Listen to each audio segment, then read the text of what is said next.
சிவகாசி பகுதியிலே பாலம் கட்டுவதற்கு மண் பரிசோதனை செய்ததிலிருந்து பாலம் எவ்வளவு அகலம், எங்கே ஆரம்பித்து எங்கே முடிக்க வேண்டும் என்பதற்கெல்லாம் அளவெடுத்தது, அதற்கான பணம் ஒதுக்கியது, அதை கட்டுவதற்கான நடவடிக்கை எடுத்தது, அரசாணை வெளியிட்டது எல்லாம் எடப்பாடியார்.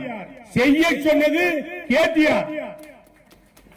அதை கோர்ட்ல போய் வழக்கு வாங்கி வழக்கு போட்டு தடை செய்தவர்கள் திமுகவுடைய முக்கிய நிர்வாகிகள். 3-4 வருஷ காலமாக நிப்பாட்டிட்டு கடைசி ஒரு வருஷத்துல வேலை ஆரம்பிச்சு இப்ப பாலத்துல நடக்கிற மாதிரி நீ காட்சி கொடுக்கிறீங்களே, உங்களுக்கு எல்லாம் அசிங்கமா தெரியலையா? இது என்ன பொழப்பு? நான் திமுக ஆட்சியில் 2010 செய்யப்பட்ட வேலைகளை திறந்து வைக்க கூட நான் போகல.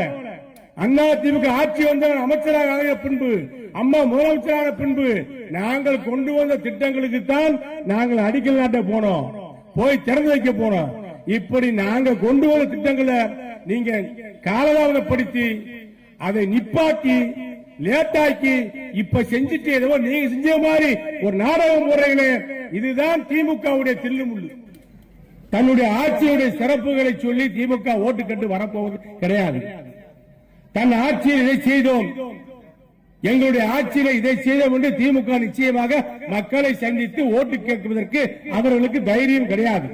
ஏனென்று சொன்னால் மக்களுக்கான திட்டங்களை எதையுமே அவர் நடத்தவில்லை, செய்யவில்லை, நிறைவேற்றவில்லை.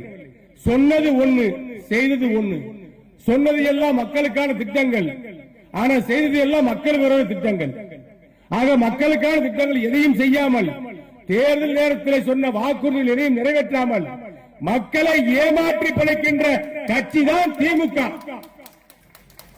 இந்த ஆட்சியால் நாட்டு மக்களுக்கு எந்த பலனும் கிடையாது.